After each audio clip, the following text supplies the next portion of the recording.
ബഹുമാനപ്പെട്ട അധ്യക്ഷൻ, മറ്റു വിശിഷ്ട വ്യക്തികളെ, നാട്ടുകാരെ, വിദ്യാർത്ഥികളെ, മാധ്യമപ്രവർത്തകരെ, നമസ്കാരം.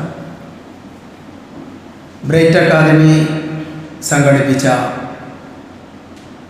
പ്രകൃതി സംരക്ഷണം എന്ന വിഷയത്തെക്കുറിച്ച് നടത്തുന്ന ഒരു പ്രോഗ്രാമിലാണ് ഇന്ന് നമ്മളെല്ലാവരും ഉള്ളത്. ഈ പ്രോഗ്രാമിലേക്ക് രണ്ട് വാക്ക് സംസാരിക്കാൻ എനിക്ക് അവസരം തന്നതിൽ വളരെയധികം സന്തോഷമുണ്ട്. അത് ഞാൻ നിങ്ങളെ അറിയിക്കുന്നു. നമുക്കറിയാം, ഈ പ്രകൃതിയെ അല്ലെങ്കിൽ നമ്മളുടെ ഈ ചുറ്റുപാടിനെ നിലനിർത്തേണ്ടത് നമ്മളുടെ മുന്നോട്ടുള്ള ജീവിതത്തിൽ അത്യാവശ്യമുള്ളൊരു കാര്യമാണ് എന്നുള്ളത്. പ്രകൃതിയെ ഇന്നത്തെ കാലഘട്ടത്തിൽ പ്രകൃതിയെ ചൂഷണം ചെയ്തുകൊണ്ടിരിക്കുന്ന ഒരു സാഹചര്യമാണ്. അത് പല രീതിയിലാണ് നമ്മൾ ഇന്ന് കണ്ടുകൊണ്ടിരിക്കുന്നത്. എല്ലാ വ്യക്തികളും വലിയ പണവും ലാഭവും കണ്ടുകൊണ്ടാണ് ഇന്ന് പല കാര്യങ്ങളും ചെയ്തുകൊണ്ടിരിക്കുന്നത്. അതിൻ്റെ ഭാഗമായി കൊണ്ട് തന്നെ പ്രകൃതിയിലുള്ള വലിയ കുന്നുകൾ, അതുപോലെ തന്നെ മരങ്ങൾ എല്ലാം വെട്ടിമുറിക്കുകയും കുന്നുകൾ, പാറക്കെട്ടുകളൊക്കെ ഇടിച്ച് നിരത്തിക്കൊണ്ട് പണമുണ്ടാക്കുന്നതിൻ്റെ ഒരു അവസ്ഥയിലേക്ക് ഇന്ന് എത്തിപ്പെട്ടിട്ടുണ്ട് എന്നുള്ളതാണ്. അതിൽ നിന്നൊക്കെ വ്യത്യസ്തമായി പ്രകൃതിയെ എങ്ങനെ സ്നേഹിക്കണം, പ്രകൃതിയെ എങ്ങനെ നിലനിർത്തണം എന്നുള്ളത് നമ്മൾ ഓരോരുത്തരും ചിന്തിക്കേണ്ടതുണ്ട്. പ്രകൃതിക്ക് ദോഷം വരാത്ത രീതിയിൽ നമ്മുടെ ആവശ്യങ്ങൾ നമ്മൾ ഇവിടെ നിന്നുകൊണ്ട് ജീവിച്ചുകൊണ്ട് എങ്ങനെ നേടാൻ പറ്റും എന്നുള്ളതാണ് നമ്മൾ ഓരോരുത്തരും ശ്രദ്ധിക്കേണ്ടത് എന്നുള്ളതാണ്. നമുക്ക് വീട് വേണം, മറ്റുള്ള സൗകര്യങ്ങളെല്ലാം വേണം, എങ്കിലും അത് പ്രകൃതിക്ക് കോട്ടം പറ്റാത്ത രീതിയിലായിരിക്കണം എന്നുള്ളതാണ് എനിക്ക് നിങ്ങളോട് ഓർമ്മപ്പെടുത്താനുള്ളത്. നമ്മൾ മരങ്ങൾ നട്ടുപിടിപ്പിച്ച് ഒരു മരം വെട്ടുന്ന സമയത്ത് നമ്മൾ 3 മരം നട്ടുപിടിച്ച് നമ്മൾ പ്രകൃതിയെ സ്നേഹിക്കുക. അതുപോലെ തന്നെ നമ്മുടെ കാലശേഷം വരുന്ന ആളുകൾക്ക് ഈ പ്രകൃതിയെ നിലനിൽക്കേണ്ടതുണ്ട്. അതുകൊണ്ട് തന്നെ അവർക്കും ഇവിടെ ജീവിക്കണം എന്നുള്ള ഒരു മുൻകരുതൽ നമ്മളുടെ ഉള്ളിൽ ഉണ്ടായിരിക്കേണ്ടതുണ്ട്. അതിനുവേണ്ടി നമ്മൾ പരിശ്രമിക്കേണ്ടതുണ്ട് എന്നുള്ളതാണ് ഈ അവസരത്തിൽ നിങ്ങളോട് എനിക്ക് പറയാനുള്ളത്.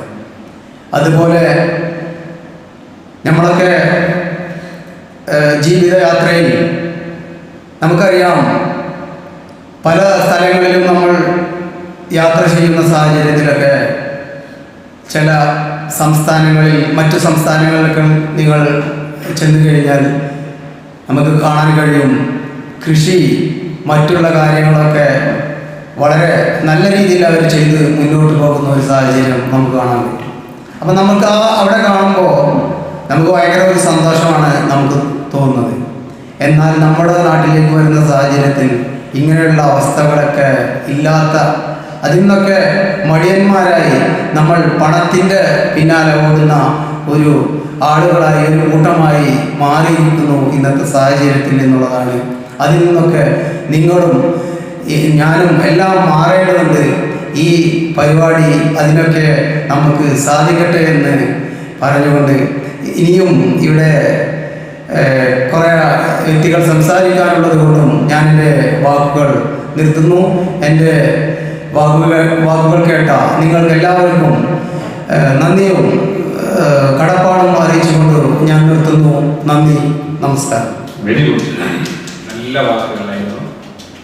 ഒരുപാട് കാര്യം സംസാരിച്ചു. കയ്യിന്റെ ചലനം ഒന്നും കൂടി ശരിയാണ്. എൻ്റെ വാക്കുകളൊക്കെ ഓക്കെ. Number 2 sir. അതിൽ കേട്ടു. ഇനി ഓർത്ത് ചോദിച്ചു ക്ഷമ ഉണ്ടാവുള്ള വീടാണ്.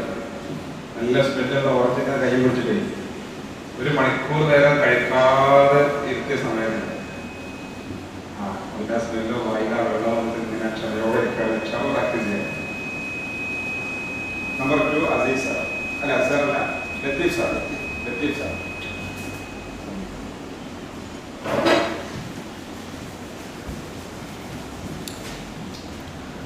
നമസ്കാരം. നമ്മുടെ ഈ പരിപാടിക്ക് പ്രാർത്ഥന നിർവഹിച്ചു തന്ന ഫൈസൽ സാർ, അധ്യക്ഷൻ അഷ്റഫ് സാർ, ഉദ്ഘാടകൻ ഈ പരിപാടിയുടെ ഉദ്ഘാടനം ചെയ്തു തന്ന ബാലചന്ദ്രൻ സാർ, മറ്റു വേദിയിലിരിക്കുന്ന പ്രമുഖ വ്യക്തിത്വങ്ങളെ, നാട്ടുകാരെ, സുഹൃത്തുക്കളെ, വിദ്യാർത്ഥികളെ, ബ്രൈറ്റ് അക്കാദമി സംഘടിപ്പിച്ച പ്രകൃതി സംരക്ഷണം എന്ന തലക്കെട്ടിൽ ഇവിടെ നടക്കുന്ന സെമിനാറിൽ 2 വാക്ക് സംസാരിക്കാൻ അവസരം തന്ന ഇതിൻ്റെ ഭാരവാഹികൾക്ക് ഞാൻ ആദ്യമായി നന്ദി രേഖപ്പെടുത്തുന്നു. നാം എല്ലാവരും ഇവിടെ പ്രകൃതിയുടെ ഭാഗമാണ്. അതുകൊണ്ട് തന്നെ ഈ പ്രകൃതി ഇതേ രൂപത്തിൽ അല്ലെങ്കിൽ ഇതിനേക്കാൾ ഒന്നുകൂടി മെച്ചപ്പെട്ട രീതിയിൽ ഇവിടെ നിലനിർത്തേണ്ടത് നാം ഓരോരുത്തരുടെയും കടമയാണ്. അതിനുവേണ്ടിയുള്ള എല്ലാ ശ്രമങ്ങളും നമ്മുടെ ഭാഗത്തു നിന്നുണ്ടാകണം. ഇന്ന് നമ്മുടെ ചുറ്റുഭാഗത്തും കണ്ടുവരുന്ന ഒരു പ്രവണത എന്താണ്? ഈ പ്രകൃതിയെ, ദൈവം നമുക്ക് അനുഗ്രഹിച്ചു തന്ന ഈ ചുറ്റുപാടിനെ, പ്രകൃതിയെ നമ്മൾ നമ്മുടെ സ്വാർത്ഥമായ ആവശ്യങ്ങൾക്ക് വേണ്ടി അതിൻ്റെ ഒരു ചേരാത്ത രീതിയിൽ നമ്മൾ അതിനെ ഉപയോഗപ്പെടുത്തിക്കൊണ്ട് നമ്മൾ അതിനെ നശിപ്പിച്ചുകൊണ്ടിരിക്കുകയാണ്. അതിൽ നമ്മളൊക്കെ അറിഞ്ഞോ അറിയാതെയോ നമ്മളൊക്കെ ഭാഗവാക്കായിക്കൊണ്ടിരിക്കുന്നുണ്ട്. ഇവിടെ നമ്മുടെ വികസനത്തിൻ്റെ പേരിൽ, വികസനം അത്യാവശ്യമാണ്, പക്ഷേ വികസനത്തിൻ്റെ പേരിൽ എന്തുണ്ട്? നമ്മുടെ റോഡ് പണിയും പാലം പണിയും അതിൻ്റെയൊക്കെ ആവശ്യങ്ങൾക്ക് വേണ്ടി നമ്മൾ കുന്നും മലകളും ഇടിച്ച് മണ്ണ് കൊണ്ടുപോകുന്നു. അതേപോലെ പാറകൾ പൊട്ടിച്ചുകൊണ്ട് മെറ്റലും മറ്റും ഉണ്ടാക്കാൻ കൊണ്ടുപോകുന്നു. ഇതൊക്കെ ഒരു വികസനം ഇവിടെ വരുമ്പോൾ മറ്റൊരു രീതിയിൽ എന്താണ്? നമ്മുടെ പ്രകൃതിയെ നശിപ്പിക്കപ്പെടുകയാണ്. പക്ഷേ ഈ വികസനം നമുക്ക് വേണ്ട എന്ന് വെക്കാൻ പറ്റില്ല. അതുപോലെ തന്നെ നമ്മുടെ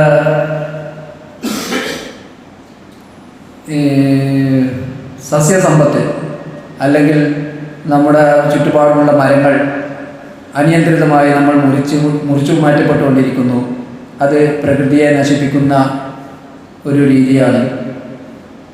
എന്ന രൂപത്തിൽ തന്നെ നമ്മുടെ വീടുകളിലും മറ്റുമുള്ള പ്ലാസ്റ്റിക്കുകൾ നമ്മൾ അലക്ഷ്യമായി വലിച്ചെറിയുന്നു അല്ലെങ്കിൽ കത്തിക്കുന്നു. ഇതൊക്കെ വായു മലിനീകരണങ്ങളും പരിസ്ഥിതി മലിനീകരണങ്ങളും വളരെയധികം കാരണമാകുന്നു.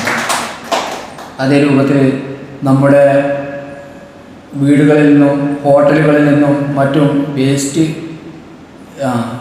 ഹോട്ടലുകളിൽ നിന്നും മറ്റുമുണ്ടാകുന്ന വേസ്റ്റ് വെള്ളങ്ങൾ നമ്മൾ ഓടകളിൽ ഒഴുക്കിക്കൊണ്ട്, ഓടകളിൽ ഒഴുക്കാതെ പുറത്തേക്ക് വിട്ടുകൊണ്ട് എന്തുകൊണ്ട് നമ്മുടെ പരിസ്ഥിതിയെ നമ്മൾ വളരെയധികം മലിനപ്പെടുത്തിക്കൊണ്ടിരിക്കുകയാണ്.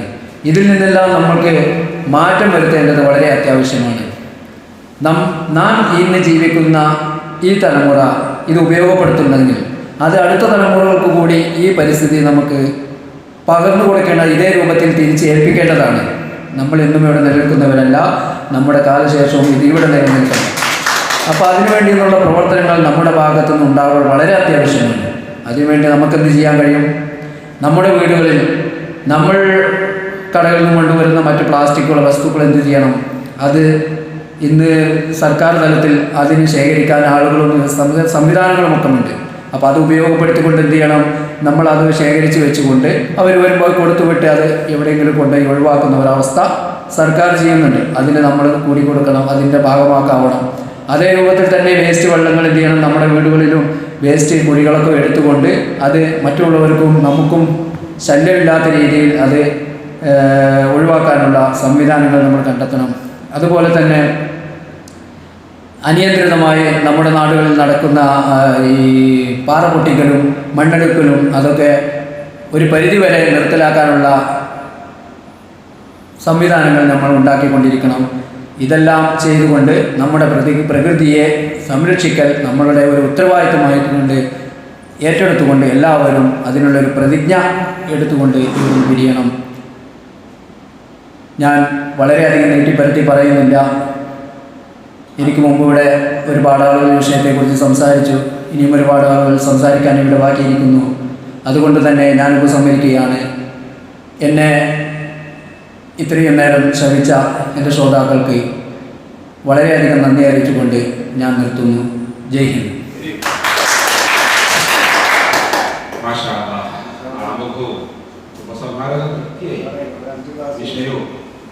ഒറ്റ ക്ലാസ് കൊണ്ടാണ് നമ്മുടെ പ്രിയപ്പെട്ട ലത്തീഫ് സാർക്ക് ഈ ഒരു കഴിവ് എന്ന് പറയുമ്പോൾ ഞാൻ മനസ്സിലാക്കുന്നത് അദ്ദേഹത്തിന്റെ ഒരു ജന്മനാൽ ഈ കഴിവ് ഉള്ളിലുണ്ട് എന്നുള്ളത്. എനിക്ക് സംശയമാണ് നമുക്ക് പുറത്ത് സംസാരിക്കുന്നുണ്ട് എന്നുള്ളത്. എന്നാ ഇവിടെ സംസാരിക്കുമ്പോൾ നമുക്ക് ഫീലിംഗ് അല്ലേ? പിന്നെ ചെറിയ പോരായ്മ തോന്നിയത് കയ്യിന്റെ ചലനം ആഴത്തിൽ കുറവായിരുന്നു. ഞാൻ കാണിച്ചു കൊടുക്കുകയാണ്. ഒന്ന് ഒരു ചെറിയൊരു സൂചന കൊടുത്തപ്പോൾ അവസാന ഭാഗത്ത് എത്തിയപ്പോൾ കയ്യിന്റെ ചലനവും ശരിയായി. ആ കൈ ചലിക്കാത്ത ഒരു പോരായ്മ ഉണ്ടായിരുന്നു. അതുകൊണ്ട് ശരിയായി. ഉള്ളിലുണ്ട്, ഉള്ളിൽ ഈ വാസന ഈ കാലം ഉള്ളിലുണ്ട്. നല്ലൊരു ക്ലാസ്. അടുത്തതായി സലാം.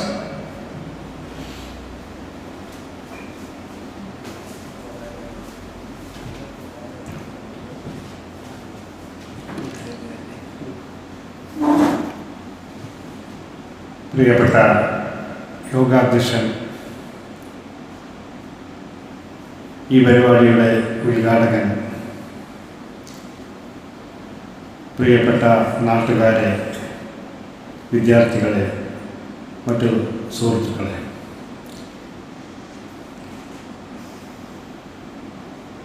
പ്രകൃതി സംരക്ഷണം എന്ന വിഷയത്തെ ആസ്പദമാക്കി ബ്രൈറ്റ് അക്കാഡമി നടത്തുന്ന ഒരു സെമിനാറിലാണ് ഇന്ന് നമ്മൾ പങ്കെടുത്തുകൊണ്ടിരിക്കുന്നത്. പ്രകൃതിയെക്കുറിച്ച് സംസാരിക്കാൻ തിരഞ്ഞെടുത്ത ഈ ഗ്രാമം എന്തുകൊണ്ടും പ്രകൃതി സംരക്ഷണത്തിൻ്റെ ഉത്തമ ഉദാഹരണമാണ് നെടുങ്ങോട്ടൂർ എന്ന ഗ്രാമം. ഞാൻ ഇങ്ങോട്ട് വരുന്ന വഴിയിൽ അതിവിശാലമായ നെൽപ്പാടങ്ങൾ എനിക്ക് കാണാനിടയായി. വളരെ സന്തോഷം തോന്നി. ഞാൻ എൻ്റെ മകന് അത് കാണിച്ചു കൊടുത്തു. ഒരുപക്ഷെ അവരൊന്നും ഇത്ര വിശാലമായ നെൽപ്പാടം കാണുന്നത് തന്നെ ആദ്യമായിട്ടാവും. വളരെ സന്തോഷം തോന്നിയ ഒരു കാഴ്ചയായിരുന്നു. എന്തുകൊണ്ടും അനുയോജ്യമായ ഒരു സ്ഥലമാണ് ഈ സെമിനാർ വെക്കാൻ ഇതിൻ്റെ സംഘാടകർ തിരഞ്ഞെടുത്തത് എന്നതിൽ അവർക്ക് സന്തോഷിക്കാം. എനിക്ക് മുമ്പ് ഇവിടെ പ്രസംഗിച്ച പ്രാസംഗികരൊക്കെ സൂചിപ്പിച്ചതുപോലെ തന്നെ ആധുനിക കാലഘട്ടത്തിൻ്റെ ഒരു മുഖമുദ്ര എന്ന് പറയുന്നത് പ്രകൃതിയെ നശിപ്പിക്കുക എന്നതാണ്. ആർക്കും ഇന്നൊരു മടിയും കൂടാതെ ഒരു ഭയവും കൂടാതെ പ്രകൃതിയെ നേരെ പോയി നശിപ്പിച്ച് ഇന്ന് കാണുന്ന കോൺക്രീറ്റ് പാടങ്ങൾ, ഇന്ന് എല്ലായിടത്തും കോൺക്രീറ്റ് പാടങ്ങളാണ്. ഇവിടെ പ്രകൃതിയില്ല.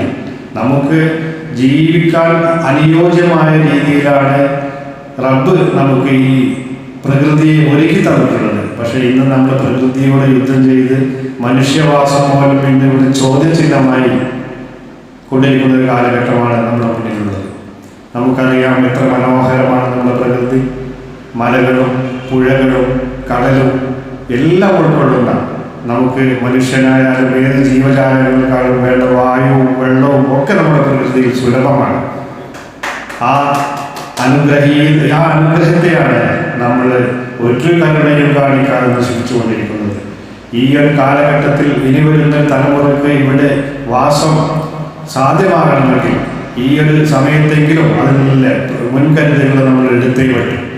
ഒരുപാട് നമുക്ക് ഈ കാര്യങ്ങളിൽ നമ്മൾ ഒരുപാട് വൈകിപ്പോയിരിക്കുന്നു. ഇനിയും നമ്മൾ ഇത്തരം കാര്യങ്ങളിൽ പുറകോട്ട് പോയാൽ പ്രകൃതിയെ നമുക്ക് നിലനിർത്താൻ തന്നെ പ്രയാസമായിരിക്കും. ഇത് പടച്ചു തന്ന, ഇത് സൃഷ്ടിച്ചു തന്ന ഒരു സൃഷ്ടാവുണ്ട്. ആ സൃഷ്ടാവ് എല്ലാറ്റിനും പാകപ്പെടുത്തിയിട്ടാണ് ഈ ഭൂമിയെ സൃഷ്ടിച്ചത്. എല്ലാ ജീവജാലങ്ങൾക്കും ഒരേപോലെ അവർക്ക് ആവശ്യമായ എല്ലാതും, അവർക്ക് വേണ്ട ഭക്ഷണവും അവർക്ക് വേണ്ട താമസയിടങ്ങളും എല്ലാം ഈ പ്രകൃതിയിൽ നിലവിലുണ്ട്. അതൊക്കെ നശിപ്പിക്കാൻ ഇന്ന് നമ്മൾ മനുഷ്യരായ എല്ലാ വിവേകവും നിറഞ്ഞ എല്ലാ രീതിയിലുള്ള ബുദ്ധിശക്തിയും ചിന്താശക്തിയും ഒക്കെയുള്ള മനുഷ്യ സമൂഹമാണ് ഇന്ന് ഇതിനെ നശിപ്പിച്ചുകൊണ്ടിരിക്കുന്നത്. ഇതിനൊക്കെ ഒരു മാറ്റം അനിവാര്യമാണ്.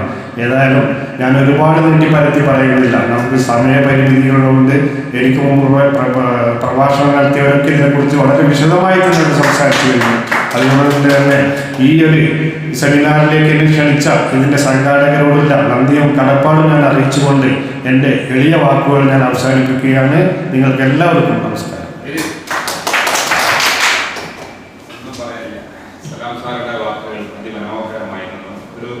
ശാന്തമായി ഒഴുകുന്ന ഒരു പുഴ പോലെ ഇങ്ങനെ വന്ന് സമുദ്രത്തിലേക്ക് ലയിച്ചു. അതുപോലെ കയ്യിലെ ചലനം ലേശം കുറവുണ്ടായിരുന്നു. ശരിക്കും 2 കൈയും ചലിപ്പിക്കണം. അതിൻ്റെ ഒരു ചെറിയ അത് പ്രശ്നമുള്ള കാര്യമല്ല, അത്യാവശ്യമൊക്കെ ചലിക്കുന്നുണ്ട്. പിന്നെ എനിക്കൊരു തോന്നിയത് അത് പോരായ്മ കേട്ടോ, കണ്ണട വെച്ച നെറ്റിയിലാണ്. അപ്പൊ എന്താ അത് ഈ ശ്രോതാക്കളുടെ ശ്രദ്ധ കേട്ടോ, ശ്രോതാക്കളുടെ ശ്രദ്ധ മാറിപ്പോകും. അതിലേക്ക് നോക്കിയിട്ട് ചിലപ്പോൾ അതിനെക്കുറിച്ച് നിങ്ങൾ ചിന്തിക്കും ആളുകൾ. അപ്പൊ ഇവിടുന്ന് കുഴപ്പമില്ല, പുറത്തൊരു പേര് കിട്ടിയാൽ കണ്ണട ഒന്നുകിൽ വെക്കുകയാണെങ്കിൽ അങ്ങനെ തന്നെ വെക്കണം, അല്ലെങ്കിൽ പോക്കറ്റിലോ വെച്ച്, അല്ലെങ്കിൽ ശ്രദ്ധ മാറിപ്പോകും. അത് ഇത് മാത്രമല്ല, നമ്മളവിടെ നിൽക്കുമ്പോൾ നമ്മുടെ എല്ലാ ചലനങ്ങളും, നമ്മുടെ ഡ്രസ്സിന്റെ സ്റ്റൈല് ഒക്കെ ഇപ്പൊ നമ്മൾ over dress style, dress code അധികമായാലും അതിലേക്ക് ശ്രദ്ധിക്കുള്ളത്. ഡ്രസ്സ് വളരെ മോശമാണെങ്കിൽ അത് ശ്രദ്ധിക്കണം. താടിയും മുടിയൊക്കെ ആളുകൾ അത് ശരിക്കും ചീക്കി ഒതുക്കാതെയാണ് നമ്മൾ പോകുകയാണെങ്കിൽ അത് ശ്രദ്ധിക്കും. അവിടെ തികഞ്ഞ നമ്മൾ ഹീറോയാണ്. അപ്പൊ നമ്മുടെ ഓരോ ചലനങ്ങളും നമ്മുടെ ഓരോന്നും ആളുകൾ ശ്രദ്ധിക്കും. അതുകൊണ്ട് ഒക്കെ എന്ത് ചെയ്യണം, കൃത്യമായിട്ട് നമ്മൾ നിരീക്ഷിക്കണം. ഒരു കുഴപ്പമില്ല, പക്ഷെ എൻ്റെ ഉണ്ടായിട്ടില്ല. അടുത്തതാണ് അങ്ങനെ വിളപ്പെടുക്കുന്നത്.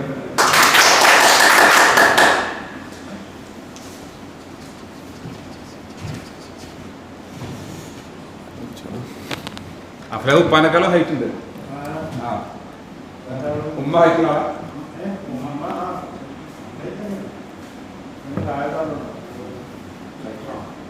ബഹുമാനപ്പെട്ട അധ്യക്ഷൻ, പ്രിയപ്പെട്ട സഹപാഠികളെ, സുഹൃത്തുക്കളെ, നാട്ടുകാരെ, എല്ലാവർക്കും ഈ വേദിയിലേക്ക് സ്വാഗതം. നമ്മളിവിടെ ഒരുമിച്ച് കൂടിയിരിക്കുന്നത് ഈ ബ്രൈറ്റ് അക്കാഡമി സംഘടിപ്പിക്കുന്ന യാത്രയ്ക്ക് ശേഷം അതിനെക്കുറിച്ചുള്ളൊരു വിവരണം നൽകാനാണ്. ഇവിടെ ഒരുപാട് പേര് അവരുടെ അനുഭവങ്ങൾ പങ്കുവച്ചു. ഇനി ഞാൻ എൻ്റെ കുറച്ച് അനുഭവങ്ങൾ നിങ്ങളുമായി പങ്കുവെക്കാൻ ആഗ്രഹിക്കുകയാണ്. ഞാൻ കുറച്ച് ദിവസങ്ങൾക്ക് മുമ്പ് ചെന്നൈ എന്ന നഗരത്തിലേക്ക് പോയ കാര്യങ്ങളെ പറ്റിയാണ് ഇവിടെ പറയാൻ ആഗ്രഹിക്കുന്നത്. ചെന്നൈയിലേക്ക് പോകാനുള്ള സാഹചര്യം, എൻ്റെ ഉപ്പാക്ക് അവിടെയാണ് റെസ്റ്റോറൻറ്റ് ഉള്ളത്. അപ്പോൾ അവിടെ റെസ്റ്റോറൻറ്റ് അടുത്തായി തന്നെ അവിടെ ഒരു താമസിക്കാനുള്ള സൗകര്യവും ഉണ്ട്. അതിനാൽ ഒന്ന് കണ്ടുവരാൻ എനിക്കൊരു ആഗ്രഹം ഉണ്ടായിരുന്നു. അപ്പോൾ ഉപ്പാനോട് ചോദിച്ചപ്പോൾ പറഞ്ഞു ഒന്ന് പോയി നോക്കാൻ പറഞ്ഞു. അപ്പോൾ പിന്നെ ഞാനും അനിയനും കൂടിയാണ് പോയത്. ട്രെയിനിലായിരുന്നു യാത്ര. ട്രെയിനിൽ ഒരുപാട് ദൂരമൊന്നും ഞാൻ യാത്ര ചെയ്തിട്ടില്ല. എറണാകുളത്ത് ഞാൻ കുറച്ചു കാലം പഠിച്ചിരുന്നു.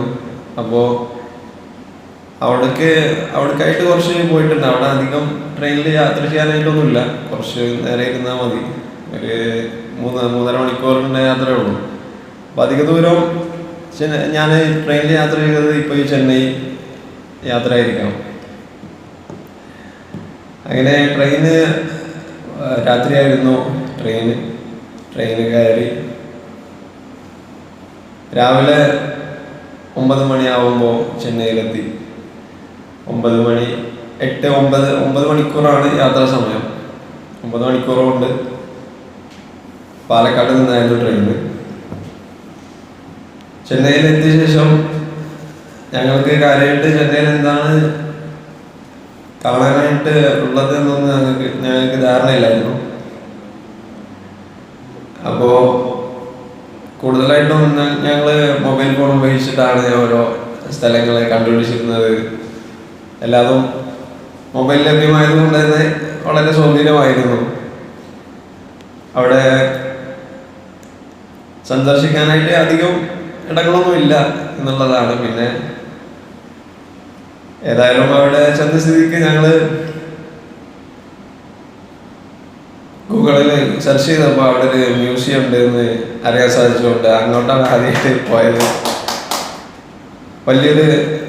വലിയ 4-5 കെട്ടിടമുള്ളൊരു മ്യൂസിയം സമുച്ചയം. അവിടെ ഓരോ മ്യൂസിയത്തിലും ഓരോ തരത്തിലുള്ള സാധനങ്ങളാണ് ഉള്ളത്. അതിൽ ചെറിയൊരു രീതിക്ക് പറയുകയാണെങ്കിൽ ഓരോ മ്യൂസിയത്തിൽ, ഒന്നാമത്തെ മ്യൂസിയത്തിൽ അവിടെ പഴയ യുദ്ധസാമഗ്രികൾ, ആയുധങ്ങൾ, തോക്കുകൾ, അങ്ങനത്തെ ഓരോ സാധനങ്ങൾ. രണ്ടാമത്തെ മ്യൂസിയത്തിൽ കുറേ പ്രതിമകൾ, കുറേ ആളുകൾ നിർമ്മിച്ച കലാപരമായ ഒരുപാട് പ്രതിമകൾ. പിന്നെ അടുത്ത മ്യൂസിയത്തിൽ വരകളായിരുന്നു, നല്ല കലാകാരന്മാരുണ്ടാക്കിയ ചിത്രങ്ങൾ. അങ്ങനെ അത് വളരെ ഒരു നല്ലൊരു അനുഭവമായിരുന്നു. ഒന്നാമത്തെ ദിവസം ഞങ്ങളവിടെ 2-3-4 ദിവസം അവിടെ സ്റ്റേ ചെയ്തിരുന്നു. അങ്ങനെ രണ്ടാമത്തെ ദിവസം ഞങ്ങൾ അവിടെ ബീച്ചിലേക്ക് പോയി. അവിടെ ഒരുപാട് വലിയ ബീച്ചുകളുണ്ട്, കാരണം തമിഴ്നാട് കടൽ തീരത്തായതുകൊണ്ട് തന്നെ. അപ്പോൾ ബീച്ചുകളെല്ലാം തിങ്ങി നിറഞ്ഞ ബീച്ചുകളായിരുന്നു. കാരണം ഞങ്ങൾ പോയതൊരു വീക്കെൻഡ് സമയമായതുകൊണ്ട് അധികം കുറേ ആളുകളുണ്ടായിരുന്നു. പിന്നെ തമിഴ് കുറച്ച് ഭാഷയുള്ളതുകൊണ്ട് എങ്ങനെയൊക്കെയോ അതിലൂടെ തമിഴ്നാട്ടിൽ സഞ്ചരിക്കുന്നത് വലിയൊരു വിഷയമായി തോന്നിയില്ല. പിന്നെ ബസ് സംവിധാനങ്ങൾ നമ്മുടെ കേരളത്തിലേറെ നല്ലതായി തോന്നി.